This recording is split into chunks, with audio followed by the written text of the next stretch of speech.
Welcome to Seed to Exit, the podcast where we uncover the stories, strategies, and insights that power the startup ecosystem. I'm your host, Reese Keck, founder of MindHire, a talent acquisition firm specializing in helping startups build exceptional teams. Each week, I sit down with founders, investors, and industry leaders to explore the journeys behind iconic companies and game-changing ideas. Whether you're building, investing, or just curious about what it takes to succeed in the startup world, I want this podcast to be your go-to resource for actionable insights and inspiring conversations. Now, if you enjoy the show, please don't forget to subscribe, leave a review, or share it with your network. Your support means the world and really helps bring more incredible conversations to life. Matt, thanks for coming on board. Excited to have you. Thanks for having me. Absolutely. All right, well, let's dive into things. I am really excited to talk to you. You have done a lot in your career, both in terms of services business, running a tech company. You've obviously written a couple books, done some speaking, and so really excited to dive into your brain a little bit and pull some of that out for the folks listening. And for those listening, maybe it would be helpful if you could just give a quick overview of yourself to get started, and then we'll dive into things from there. Sure. So I've spent my entire career, so the last 25 years, helping brands really connect the dots between their business of today and the consumer of tomorrow. That's kind of been the common theme. Earlier stages of my career, I spent a lot of time in the marketing services business. I started an agency way back in 2002 called Mr. Youth, which is really at the dawn of the internet era, and really was built to help big brands target teens and college students leveraging this new thing called the internet. That evolved to social media in 2005-06, pivoted the business to MRY to become the first ever social media marketing agency and create the social media marketing practice of companies like Visa and Microsoft and P&G. Built the company up to about 500 people. It was acquired by the Publicis Group in 2014. And then prior to the selling the company, I spun out a software company called CrowdTap, which was originally kind of an influencer activation platform, but kind of evolved over time. And basically, after I left the Publicis Group, the company brought me back on as CEO, and I pivoted that business into something called Suzy, which was launched in 2018, which is a market research software platform, which is a now late stage software company servicing over 500 leading brands. And Yeah, please go on, please. I was going to dive more into Suzy, but it sounded like you were beating me to the punch. Yeah, I was about to say, like, the common thread is, helping brands understand the new consumer, and the consumer keeps changing. If you look at the trajectory of my career, when I first came out in the marketplace, the internet was a thing, and then it was social media, then it was mobile, and now it's AI. And with every new innovation, there's so much disruption that takes place. The legacy incumbents try to hold on, or many of them go away. There's new upstarts, and the consumer adopts the way they live their life, the way they spend their time and their money and their behaviors, and helping brands sort of the first half of my career is helping them reach them based upon those new behaviors. Now it's helping them understand them. And I've always been an entrepreneur and always been really fascinated by the topic, which I think makes me effective in terms of what I do every day. So tell me a little bit more about the consumer behavior, because obviously it's shifted a ton in the past 2 decades. How have you kept up to that? What would you say are some of the most meaningful shifts that you have seen?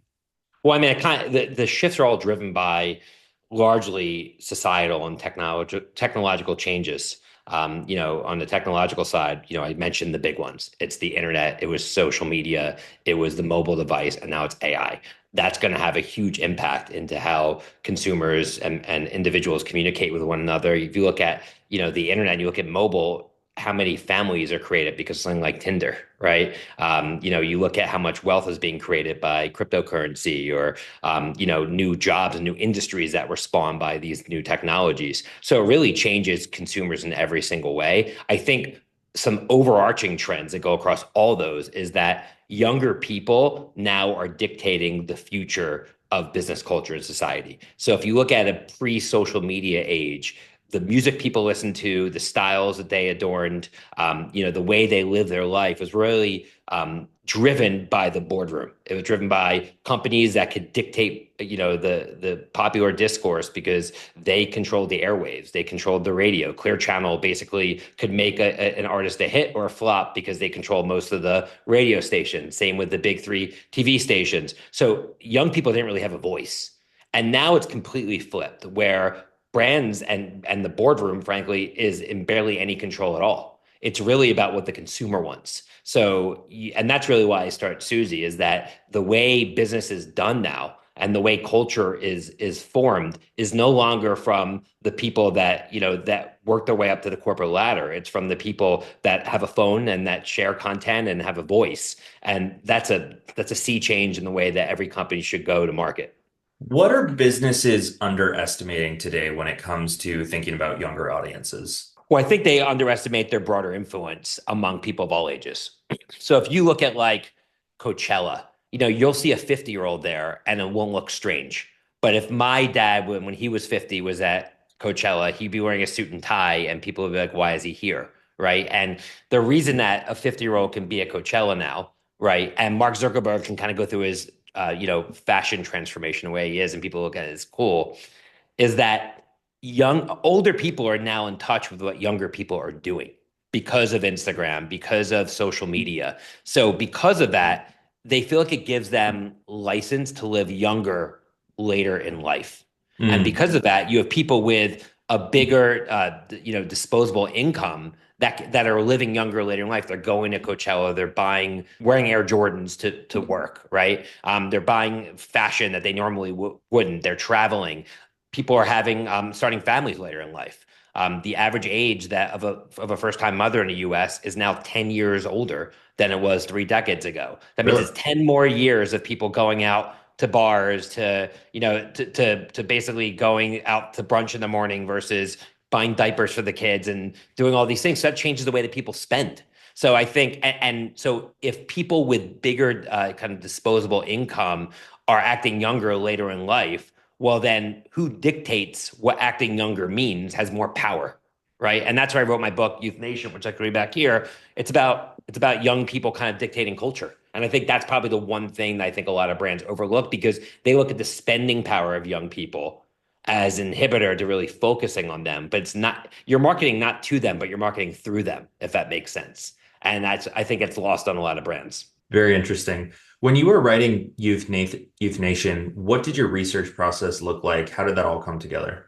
So it's interesting you bring that up because I just finished writing my second book yesterday. And I haven't publicly Congratulations. announced yet, but it's called Generation AI. And it's basically about Gen Alpha and the age of AI and how it's going to change the world. And writing that book was a completely different experience than writing Youth Nation 10 years ago, right? Because I had a research team when I wrote Youth Nation. I wrote it within my agency walls at MRY, and I had a whole team of researchers. And when I had a thesis, I needed to back up that thesis with data, which would result in infographics and charts and things like that. I would basically have to brief my research team, and they would come back to me 5 days later with either saying what you said is right and here's the data to support it, or what you said is wrong and here's the data to support it. But either way, I had to wait 5 days. Hmm. Now, when I was writing, I had two screens open. One had Perplexity open, and one had my tool Scrivener, which I was writing the book. And to give you an example, and I would talk about when I went to college in 1997, and I brought a TV with me. And the difference being, the point I was making is that when I dropped my daughter off at Columbia, no one had TVs, right? Last year. So it was just kind of emblematic of how things have changed. But to color in that story, I wanted to not just say I brought my TV, I want to say what type of TV I brought. So I basically went perplexed. I said, if I would have been going to college in 1997, what's the most likely brand of TV that I would have brought? And it said, it's a Magnavox, blah, blah, blah. So I could say, I vividly remember going to college with my Magnavox Model 7 TV freshman year. And that adds color to the story, right? Or I can say something like, give me 5 examples throughout history where people demonized the new technology. Hmm. And it would tell me that Socrates demonized the advent of writing because he believed it would make people not have to remember as much, and it would basically like rot their brains. And obviously, writing ended up being huge. Think of where humanity would be if we never adopted writing. So it was to prove a point that people are doing the same thing with AI right now. But I never would have had that example in the flow of writing without a tool like that. So, and there's just so many examples. Actually, the last chapter of the book was how I used AI to help me write the book. And no, I didn't have AI write the book because if I did, it would sound like a robot and it wouldn't be my story.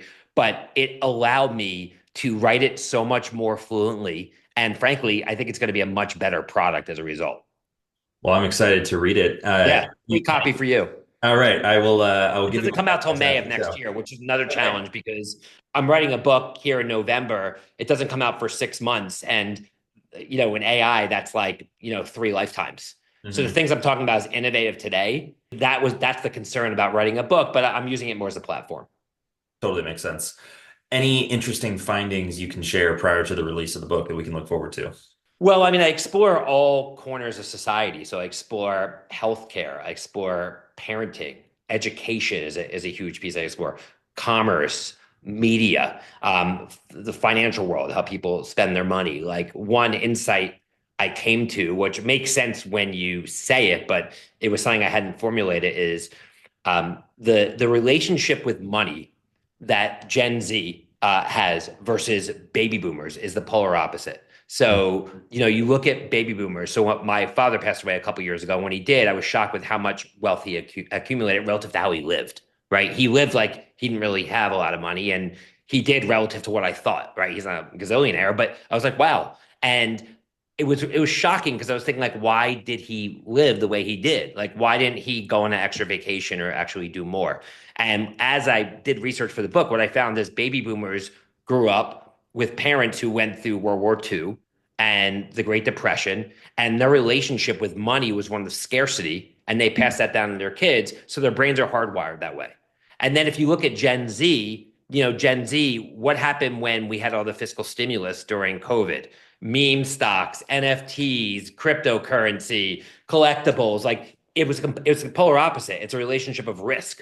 And now you have like sports betting becoming legal, and you could bet on the presidential election, and it's really playing into the hands of this generation that has more of a YOLO kind of risk on relationship with money. And what we're about to see over the next 10 years is the biggest wealth transfer in history, as Gen Z and Gen Alpha inherit from, an aging out population of baby boomers. So you're going to have over 40 trillion of assets transfer hands to people who had a scarcity relationship with money to people who have a YOLO relationship with money.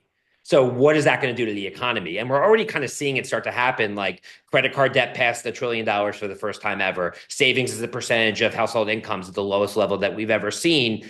It's because that youth kind of mind frame is spreading up to the broader population. But actually, once they have that much money to spend, what's it going to do to the economy, right? And it's just fascinating. So that's a topic that I didn't expect to stumble into that was so rich until I did. And then during the process, and that was in my section about finance. And it really was fascinating the deeper I dug into it.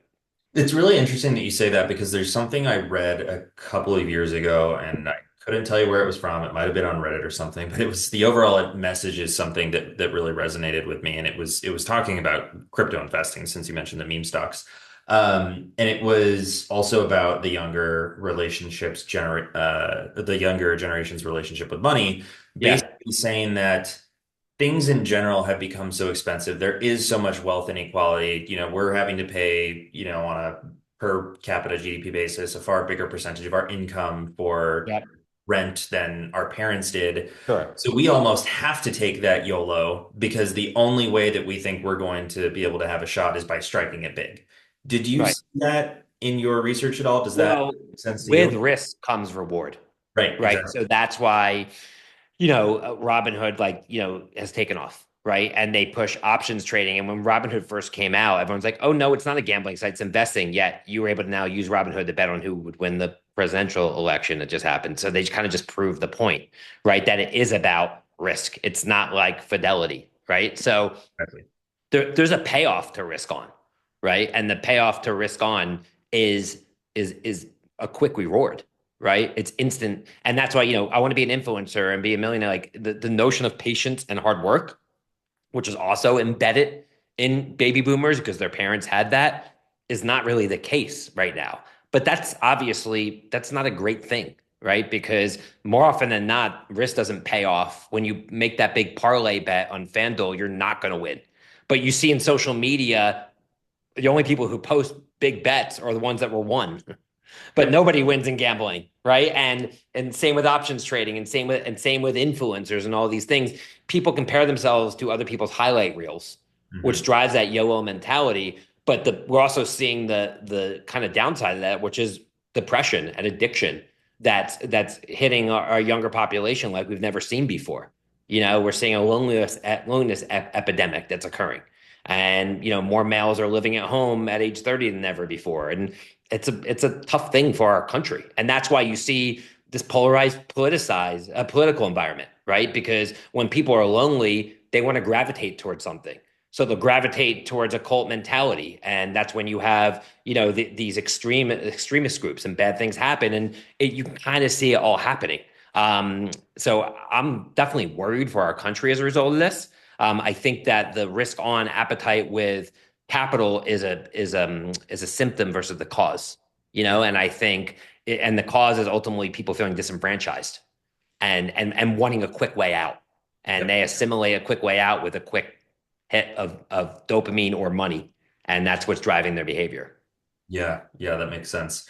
When we also talk about the loneliness epidemic and in the context of AI, I've seen a lot of people who are using ChatGPT or Claude or whatever your poison is, almost as a therapist, or Yeah.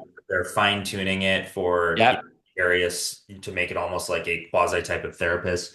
Do you think that's valid? Do you think that risks trapping people in their own echo chamber of just wanting the AI telling them what they want to hear? What are your thoughts on that? It's interesting that you brought that up. So that was another chapter in my book. It's about relationships. And I talked about kind of the evolution we've seen from how people used to meet to dating apps and to now kind of this what's called loneliness paradox, which is technology has made us much more connected, but more alone than ever before. Right. And because, we feel like we're connected when we're on our phones, but kids are not going out after school. They're sitting on their phones and scrolling or connecting with people, and it's making them less happy. Um, how I feel about AI based therapy, which is basically what you're asking, is I do think there's a role for it because the fact is that therapy is expensive.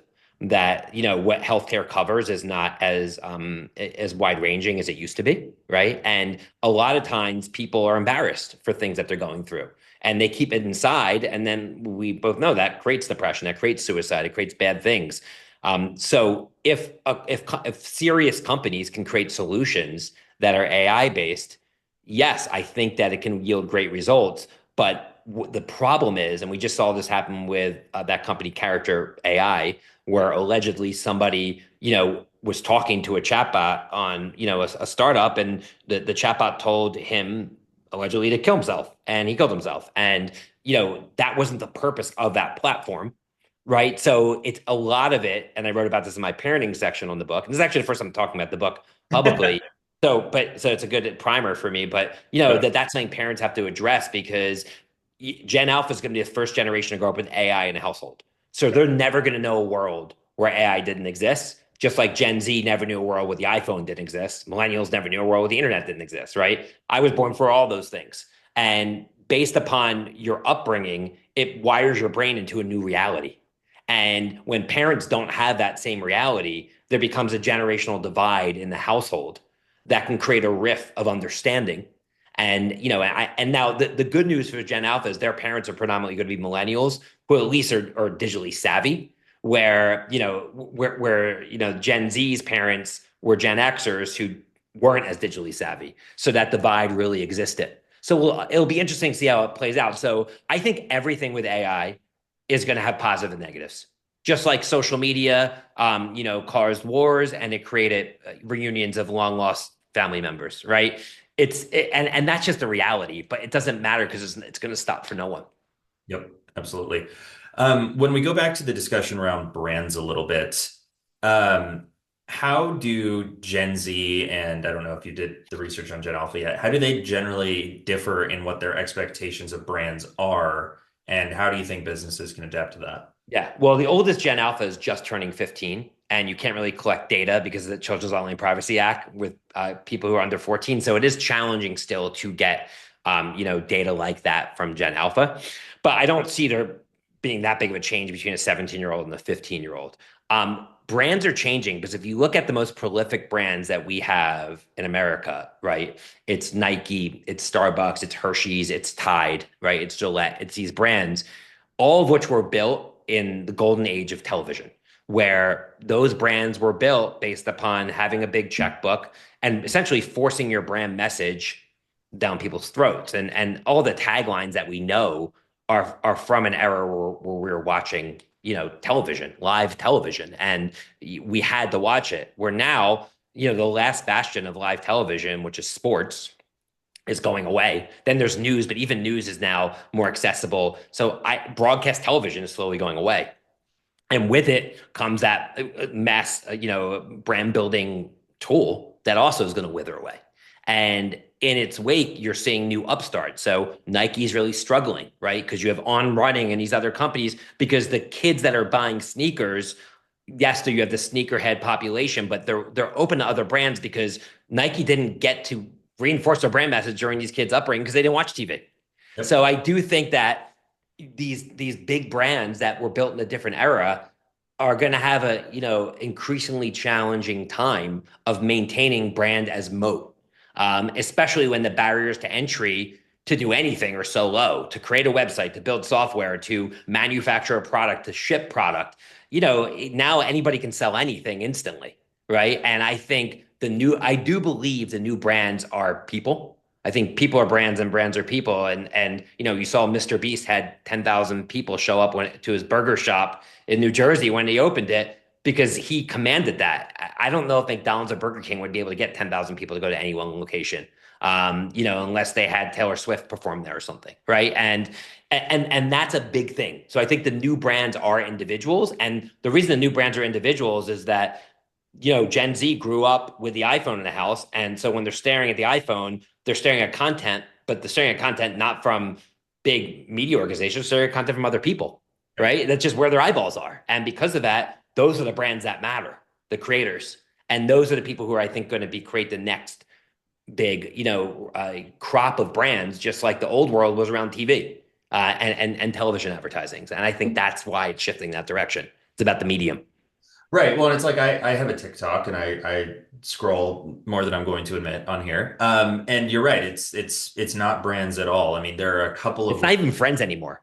no, it's not. It's largely just individuals who have created this platform for themselves, like Yeah, and media, right? And that's interesting. That it's another point that young people seek community, and we used to see community on social media. We used to be able to track our old high school friend on Facebook, but now all these social platforms have optimized for creators and traditional media content creators, and you don't see your friends anymore. So now people are going to Reddit or they're going to, texting or WhatsApp to create those communities because social media doesn't even bring it anymore. Social media has basically replaced TV. And now there's going to be a new place that people go to create community that's off social media. It's kind of like a shift that's slowly occurring.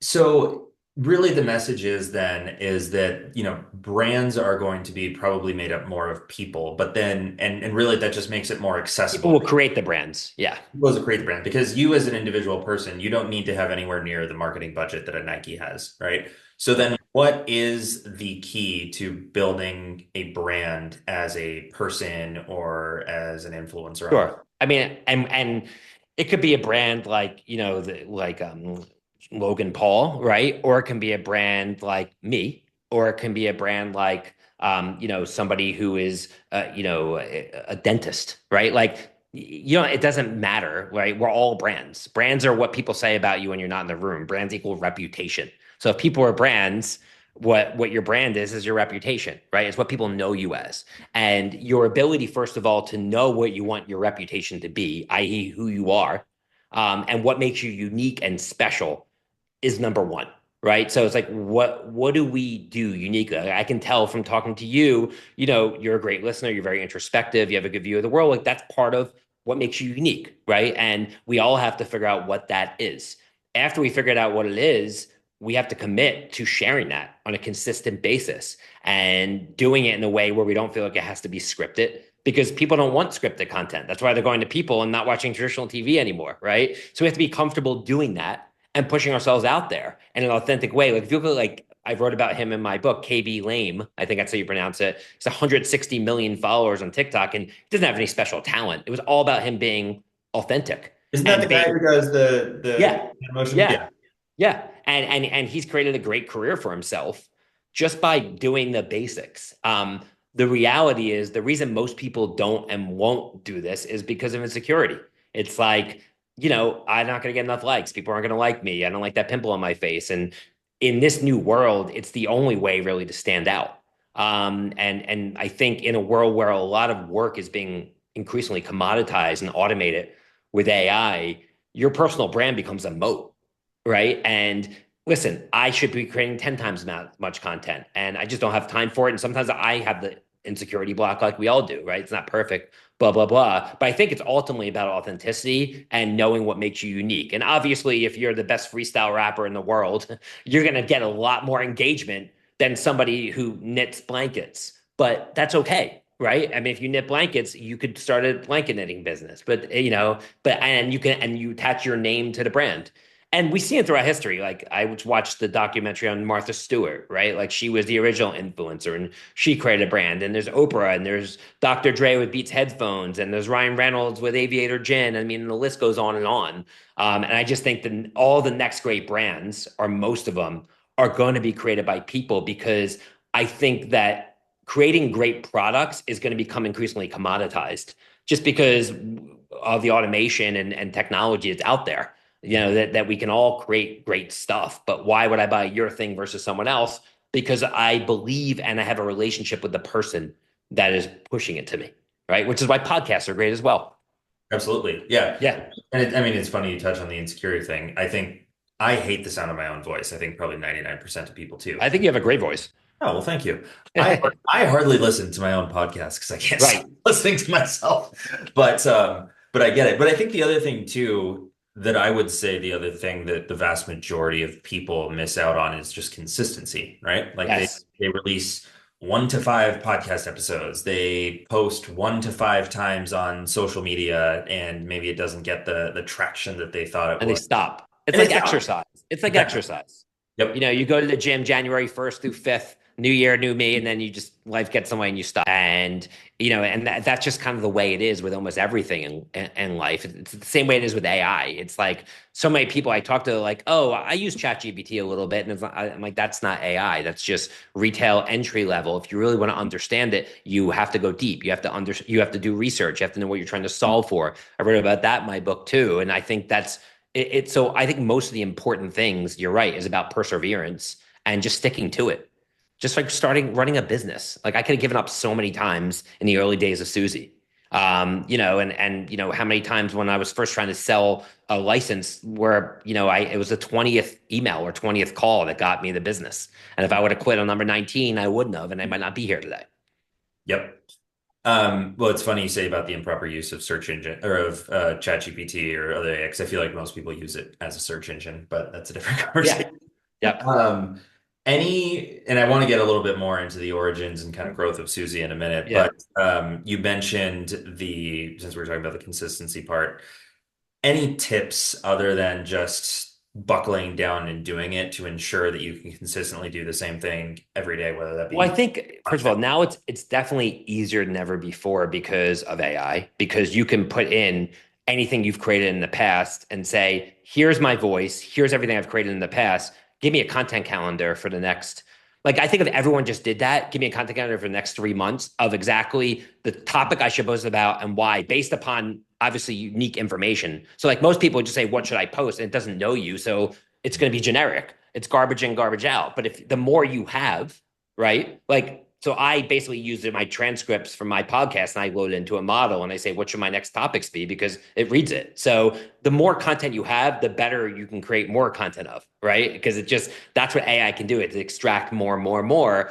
So if you told AI based upon data that's relevant to you or content relevant to you, what should I post for the next 3 months? And it gave you a schedule and you followed that schedule, you would be in a different place in your career. You'd have at least one opportunity. Like I do a lot of public speaking, and it never is a direct, like, I saw your post on LinkedIn, I want to hire you. But there's a direct correlation to me posting a lot on LinkedIn and getting a lot of inbound speaking engagements. There just is. Oh, yeah. And we've tracked it. And so, but it's like, again, it's like doing sit-ups. You're not going to do sit-ups once and go to the mirror and be like, I look great. It doesn't work that way. It's the best correlation with exercise. And just like exercise, you need to carve out time for it. You need to commit it. You need to be committed. You have to be goal-oriented, just like anything else.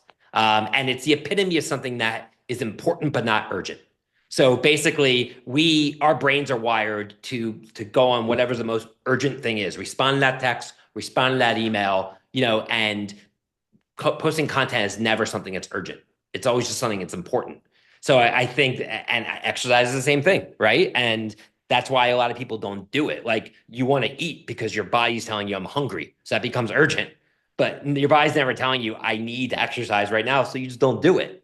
Or call your mom or whatever those things are. And I think that's the people who I've seen in my career who are the most successful are the people that do things that aren't urgent but are important across life, whether it's how they focus on family time, whether how it's, they're goal oriented in terms of how much time they want to spend with their kids, or focusing on the business strategy versus responding to that one client, right? Or, figuring out how to hire people versus how to go win a customer. Because hiring people, responding to the customer seems urgent because there's business right there. But if you focus on hiring people, you could have 10 clients, right? But but focusing on talent is the clearest correlation between people I've seen being successful. Interesting. That Yeah. is, and I think that's a great delineation of urgent versus important. Yeah. Quick side note question, just tactically, you mentioned feeding a bunch of your podcast stuff into the model. Is that just like a custom GPT you use, or what else are you using? Yeah. So I've built a ton of custom applications in AI. When AI first came about, we're a 300-person company, and I have an engineering team of about 85 people. I gave my engineering team AI to figure out, and it was going nowhere. And the reason why is giving them AI and say figuring it out is the same thing as basically giving somebody, I don't know, flour and say make a recipe like that. You have no idea, make a dish like you have no idea what to make, right? And ultimately, that was the wrong approach. I took it back to myself. I took over AI myself, and I'm not an engineer, but I'm fairly tech savvy. And I started with like, what problem do I need to solve versus how do I use AI?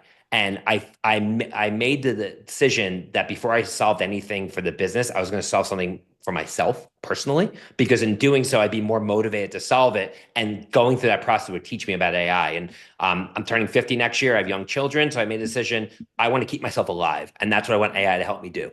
And any great use of AI is based upon data, as I mentioned earlier. And in keeping myself alive, it's data about my body. So I went through 20 years of information I got my hands on every blood test, every MRI, every X-ray, every doctor's notes, information from my Apple Watch on my heart rate, information from my Wi-Fi scale. And I trained a custom GPT to basically say, your one job is to keep me alive, act like a world leading doctor from Johns Hopkins, et cetera.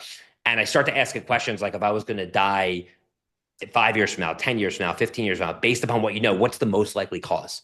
And it didn't care about pissing me off. It just told me what the data showed. And it woke me up. And I'm like, well, how do I present that? What am I doing? What should my diet be? And now I use it several times a day. And I then create the same thing for my financial information, where I upload it, my bank statements, my tax returns, all those things. And, where should I be investing? My net worth statement. And it's incredible. So then I turn into business. What's the blood test PDF of my business?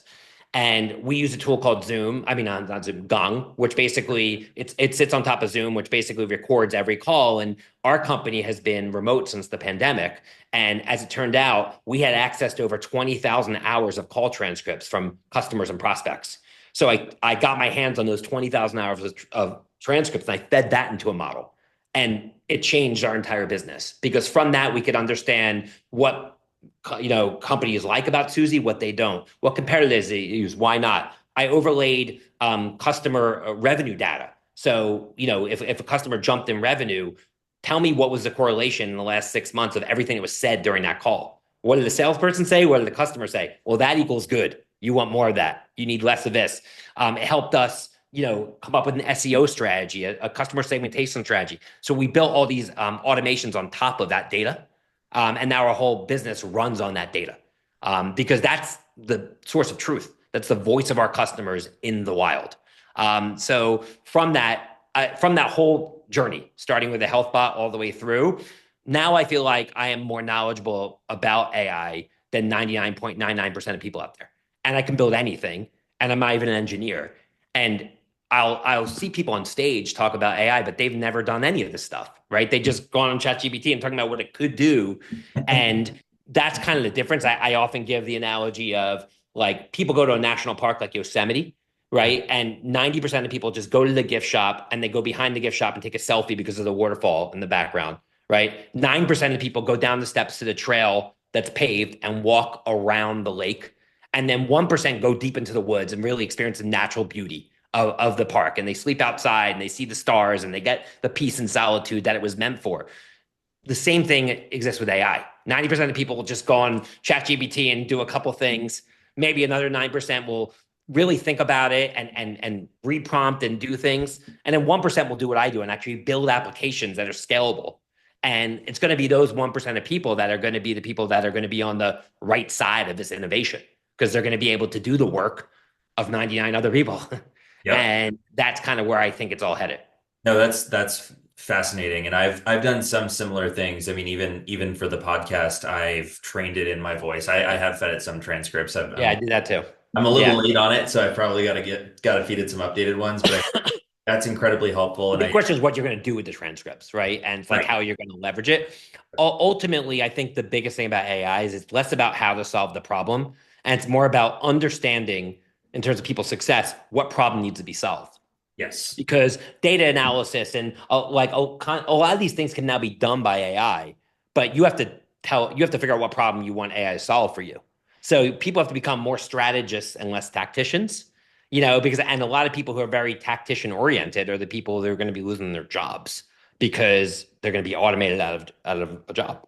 Yeah, well, I mean, it's really it's just like a bigger, better gun, but you still have to know where to point it, right? Well put. Yeah, and so I think you combine that, and then you combine what we were talking about a little bit earlier with the personality of being a brand, and one person can really just 100x what they could have done. Yeah, and we're starting to see that. Yeah, I'm excited about that. Switching gears a little bit, I know we mentioned we would come back to talking a little bit more about Suzy and just kind of the Mhm. business building component. So help me understand. I know that you mentioned it was rebranded a few years ago. How has the company evolved itself over the Sure. last several years, and what does it look like now? So when I joined Suzy, basically the company had raised about $12 million dollars, and it was originally called CrowdTap, which was the software company spun out of my agency. And what CrowdTap had done is amassed about 1 million registered users, consumers, who could earn points for creating and sharing content on behalf of brand. So like Huggies would say, if you're a mom with a baby, take a picture of your baby in a Huggies box and share it on Facebook and earn rewards. That was like their business model. But once Facebook launched programmatic advertising, that became less in demand. And the business just kind of hit a wall. They stopped growing. They were burning too much capital. And since I had a vested interest in the business because I incubated it, the board asked me to come back and basically try to figure it out. And after talking to customers, the one functionality that customers liked had nothing to do with content creation. There was a polling tool where you could ask the users like, what new packaging of deodorant do you like best? And they loved the fact that it was so instant in terms of the response from consumers. There was no sophisticated research tools or analysis there. It was just kind of rudimentary, like ABC, like multiple choice, but they loved it. So I made the decision that that was going to be the business. And at that point, the company was doing about 10 million in revenue, and of it, maybe $500,000 was from this insights or research tool. So I had to tell the board we're walking away from 95% plus of our revenue to focus on this other thing. How'd that conversation go? Well, I mean, the main investor from Foundry Group, Seth Levine, he wanted me to come back on because we had a great relationship and he trusted me. And the reason he is a prolific entrepreneur is that he isn't afraid to take risks and he knows how to bet on experienced entrepreneurs. And he's like, I have your. Not only did he say go for it, but he gave me an extra $5 million to because I needed it to basically get there. And basically took that next year, tore down the old business, tried to sell it. Nobody wanted to buy it. And cut the staff from 130 people to 30 people because we were going to run out of money. They had just taken on debt they could barely service. And basically came up with a new business model. I had to rebrand the B2B side because I didn't want to have to explain that it's CrowdTap now does something completely different. So came up with Suzy, came up with the name Suzy because I'm a huge fan of the band Fish. And I was at Madison Square Garden with a friend. They played the song Suzy Greenberg. I said, I'm going to call it Suzy. But the reason I chose somebody's name is that I knew we were going to be hitting this age of AI where we were going to be talking to our technology like people. So I could have called it Suzy, Sally, or John. It didn't matter. I wanted to give it a name of a person. And Suzy was just ownable. 4 letters, we were able to buy the URL, et cetera. At first, it was very quick and dirty. It was an extension of of kind of the functionality I inherited, which is like ask these people questions, and we kept that original base of CrowdTap members as kind of like our panel, if you will. And over time, I start to learn more about the market research industry because I didn't know anything about it. And I learned that it's very sophisticated and there's kind of a lot of deep domain expertise in terms of the way that you ask questions, the way that you analyze the data, the way that you weight to data, statistical significance, all these different types of methodologies I had never even heard of. And I quickly realized I was kind of like over my head in terms of expertise. So I hired a woman who's now our president, Katie Gross, who is a market research veteran. And she's been around working for the biggest companies out there for years. And when she first saw our product, she's like, I can't believe you guys actually are this successful with this type of product, but it's because I know how to sell, I know how to story tell, et cetera. And she brought on basically this whole other faction to the company of people who are research experts. And over time, we had kind of this dual path of kind of my DNA, which is in storytelling and content creation and consumer trends, right? Which is ultimately like one of the outputs of research, and her expertise, which is on research methodology, deep domain expertise, understanding different ways to get panels and different segmentations of panels and all these things that I never even thought of. And when you combine the two, it ended up being like a peanut butter and jelly where we're able to be very unique in an industry that was starving for innovation, that had a bunch of kind of sleepy legacy incumbent companies out there that haven't really innovated. And there's been a couple of software companies like Qualtrics being the most prolific, that had first mover advantage, SurveyMonkey being another one. But SurveyMonkey never got to the enterprise because they never knew how to service the enterprise. And Qualtrics, the founder, Ryan Smith, who's a great entrepreneur, he left. And when founders leave, a lot of the innovation comes out. He now owns a bunch of sports franchises. Hopefully, I'll follow suit in his steps one day. But so we knew that we had an opportunity out there to innovate, and innovate we have. It hasn't all been up and to the right, but we've taken our lumps. We've learned a lot over time. We made the decision just to focus on servicing large enterprises, which I think has been a great move. And we've kind of rounded out our offering, whether it be enhanced data security, or very sophisticated service offerings, which clients want. They don't want, when they're conducting research, just a username and password.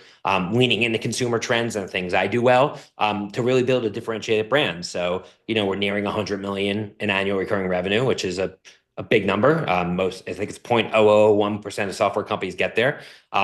We've raised now $120 million to date. And it's a different phase in the business because, up until I would say a year ago when AI came on board, it was kind of like running a big ship, and I wasn't able to do the things that I really love to do as an entrepreneur. But now with AI, it gives me the ability to kind of get my hands dirty again, and it's kind of reinvigorated me to run the company. And I'm fortunate enough to be surrounded by just a great executive team, which didn't come easily. And we've had to make a lot of changes to get to the team that we've built today. But we have a great exec team that each has different kind of specialties, and we work well together. And we have incredible supportive investors. Seth, who I told you about from Foundry Group, is still our lead investor, and through everything he supported me and us, and as well as the other investors we've had. So very fortunate. It's definitely been the best experience of my career.